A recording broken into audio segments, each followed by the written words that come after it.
حضور والا، دنیا میں انسان اللہ کی مرضی کے علاوہ بھی کام کرتا ہے، تو اصل میں انسان کو کیا کرنا چاہیے؟ اللہ تعالیٰ نے فرمایا ہے کہ یہ نافرمان ہیں، یہ نافرمان لوگ ہیں۔ اب نافرمان کا مطلب کیا ہے؟ جو کہنا نہیں مانتے اور دوزخ میں جائیں گے، اور یہ ان کی سزا ہے۔ اب لوگ یہ سوال کرتے ہیں کہ کیا دوزخ اس کی مرضی میں شامل نہیں ہے؟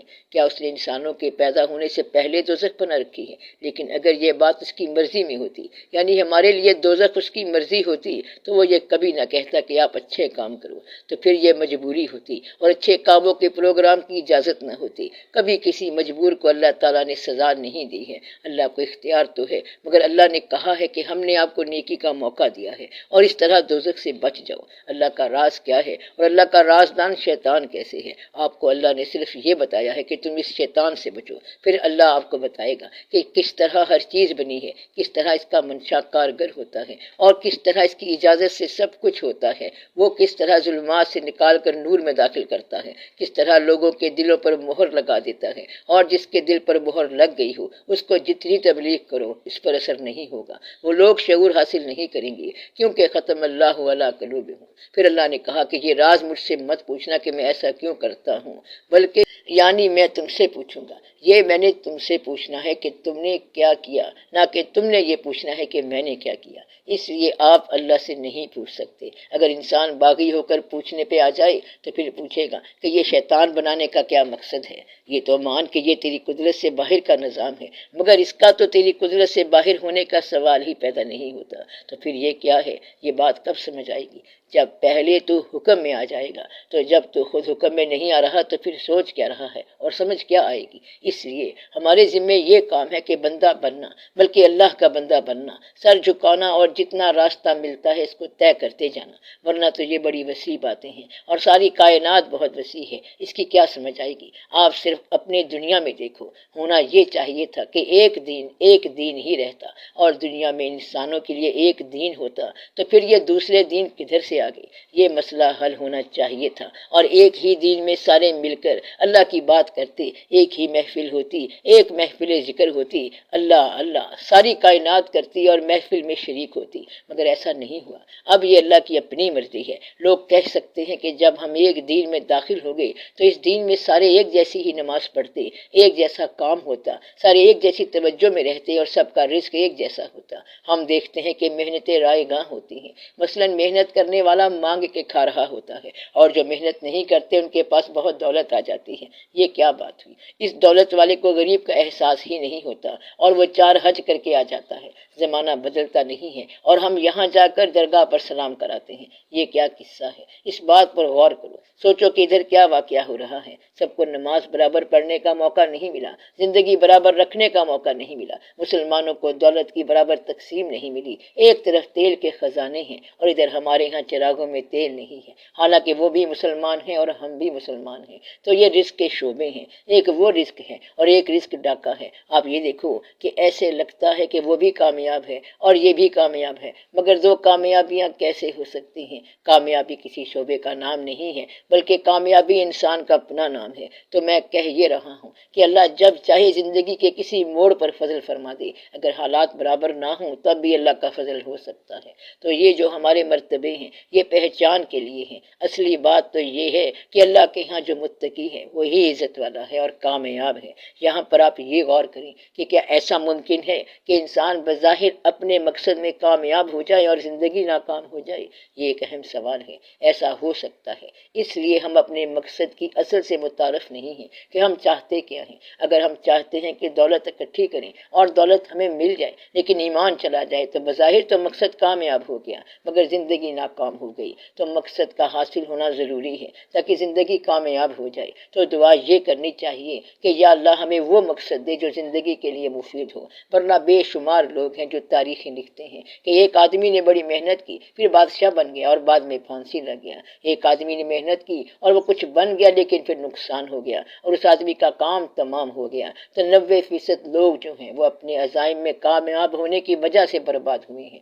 یہ ہوتی ہیں ناکام کامیابیاں، یعنی کامیابی مل گئی لیکن بندہ ناکام ہو گیا۔ تو اس طرح اسلام کے خلاف عمل کرنے والی ایک پارٹی جو ہے وہ کربلا میں کامیاب ہو گئی، مگر کامیابی تو ہو گئی لیکن زندگی ناکام ہو گئی۔ اس لیے یہ دیکھنا چاہیے کہ اصل میں کامیابی ہے کیا۔ تو انسان کا مقصد بنیادی طور پر نیک ہونا چاہیے۔ ہمارا جو کاروبار ہے اس کا مقصد تقریباً دنیاوی ہوتا ہے، تو پھر اس مقصد اور مفہوم کے مطابق نتیجہ نکلے گا۔ دعا یہ کرو کہ آپ کو صحیح مقصد ملے اور یہ ٹارگٹ صحیح ہو، ورنہ عام طور پر لوگ بظاہر بڑے کامیاب نظر آتے ہیں مگر آخر میں جب دیکھا تو سارا کام ہی خراب ہو گیا اور جہاز کے اندر ہی پانی آ گیا اور وہ غرق ہو گئی۔ ایسی صورت میں یہ عین ممکن ہے کہ مقصد کامیاب ہو جائے اور زندگی ناکام ہو جائے، اور ایسا بھی ممکن ہے کہ آپ رو رہے ہیں اور بڑے پریشان ہیں مگر اس حالت میں اللہ کی طرف سے کامیابی مل جائے۔ جب آپ غم میں مبتلا ہوتے ہیں تو آپ کو پتہ نہیں ہوتا کہ کوئی بڑا واقعہ ہو رہا ہے۔ بزرگ یہ مثال بتاتے ہیں کہ حضرت یوسف علیہ السلام کنویں میں جب گرائے گئے تو وہ رونے لگے۔ اس وقت ایک آواز آئی کہ یہ تو سفر کا آغاز ہے، اور تو ابھی سے رونا شروع ہو گیا، تجھے پیغمبری کا سفر مبارک ہو۔ اب جو واقعہ تکلیف کا باعث تھا تو وہاں پر ایک آواز آتی ہے کہ پیغمبرانہ سفر شروع ہو گیا، اور ایسا ہونا عین ممکن ہے۔ یہ بات یاد رکھنے والی ہے کہ بظاہر ایک ابتلا باطن کے عروج کا باعث ہو سکتی ہے، اس لیے ابتلا سے ڈرنا نہیں ہے۔ موت آ گئی تو ڈرنا نہیں ہے، اور رنج آ گیا تو ڈرنا نہیں ہے۔ دیکھنا یہ چاہیے کہ 3 وجوہات کی بنا پر غلطی آ سکتی ہے۔ ممکن ہے کہ ہمارے اعمال کی وجہ سے یہ سزا ہمارے پاس آئی ہے۔ اگر سزا اعمال کی وجہ سے ہے تو پھر آپ اعمال کی اصلاح کر لو۔ ایسی صورت میں سزا بڑی اچھی ہے کہ آپ کے اعمال کی اصلاح ہو گئی، لیکن جب یہ بات سمجھ آ جائے کہ یہ ابتلا اللہ کی طرف سے ہے تو پھر تحمل کے ساتھ سوچو، اور اس میں خیر ہی خیر ہے۔ جو کچھ اللہ کی طرف سے ہو رہا ہے وہ ٹھیک ہی ٹھیک ہے۔ میں آپ کو یہ راز بتاتا ہوں کہ عام طور پر ایسا ہوتا ہے کہ اللہ تعالیٰ کی عنایات دنیا کی نگاہ میں بظاہر ابتلا ہوں۔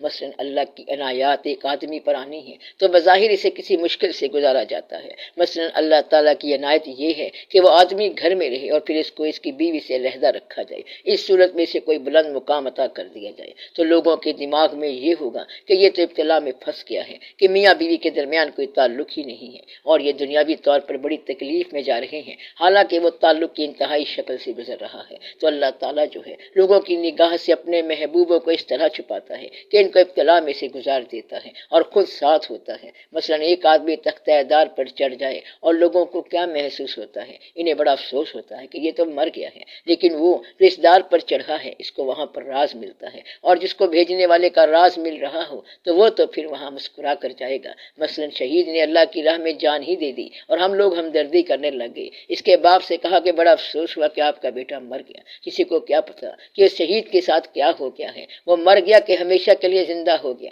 اس لیے اللہ تعالیٰ کی عنایات جس پر ہوں اس کو پتہ چلتا ہے اور باقیوں کو پتہ نہیں چلتا۔ اللہ کے ساتھ آپ کا رشتہ ذاتی ہے، آپ اپنے اللہ کے ساتھ جیسے ہیں ویسے ہی اللہ آپ کے ساتھ کرتا ہے۔ اللہ تعالیٰ اپنے بندوں پر ایسی مہربانیاں کرتا ہے کہ بظاہر وہ مہربانیاں نظر نہیں آتی۔ پیغمبروں کو دیکھ لو، اللہ تعالیٰ نے ان کے درجات بلند کیے ہیں، مثلا غریب ہیں، یتیم ہیں اور کمزور ہیں، مگر اللہ تعالیٰ نے ان کے لیے ان مقامات کا اعلان فرما دیا جو سب سے بلند ہیں۔ یہ اللہ کے کام ہیں۔ تو گویا کہ بعض اوقات خوشحالی جو ہے یہ باعث مسرت نہیں ہوتی، بعض اوقات بدحالی جو ہے یہ عروج کا باعث ہو سکتی ہے۔ اس لیے اپنے غم اور اپنی خوشیوں کا جائزہ لیا کرو تاکہ آپ کو صحیح مقام سے تعارف ہو جائے۔ باقی یہ ہے کہ آپ آخر کتنی عبادت کر لو گے اور آپ کا مال بھی یہیں رہے گا، لیکن یہ ضروری ہے کہ اللہ تعالیٰ راضی ہو جائے۔ تو اصل بات کیا ہے کہ آپ اللہ پر راضی رہو۔ آپ یہ دیکھو کہ آپ اللہ پر راضی ہو کہ نہیں ہو، مگر آپ تو 1000 گلے کرتے ہو، 1000 شکایتیں کرتے ہو اور 1000 تقاضے کرتے ہو۔ اگر آپ نے تسلیم و رضا کی منزل طے کر لی تو پھر آپ کے اندر اللہ اللہ ہو جائے گی۔ پھر ہم یہ کہہ سکتے ہیں وہ اللہ پر راضی ہو گئے اور اللہ ان پر راضی ہو گیا۔ اس لیے سارے بزرگ یہ بتاتے ہیں کہ ایک آدمی نے اگر تسلیم و رضا کی منزل طے کر لی تو اللہ راضی ہو گیا۔ اس لیے سارے بزرگ بتاتے ہیں کہ ایک آدمی کو کو اگر یہ کائنات ایک دن کے لیے حوالے کر دی جائے کہ جاؤ آپ بادشاہی کرو، تو درویش جو ہے وہ اس وقت کے بعد کائنات جو کی توں اللہ کو واپس لوٹا دے گا اور کہے گا کہ میں نے اپنے پاس سے کچھ نہیں کرنا ہے، کیونکہ جو ہو رہا ہے ٹھیک ہو رہا ہے۔ اے میرے رب، تو نے کوئی چیز باطل پیدا نہیں کی۔ درویش یہ کہتا ہے کہ جو چل رہا ہے ٹھیک چل رہا ہے، اور اپنی طرف سے نہ اس میں اصلاح کرتا ہے، نہ امینڈمنٹس کرتا ہے، چپ چاپ کائنات کو چلنے دیتا ہے اور اپنا سفر طے کرتا ہے۔ اس کی منزل اللہ ہے، سب پہ اللہ کا فضل ہونا چاہیے۔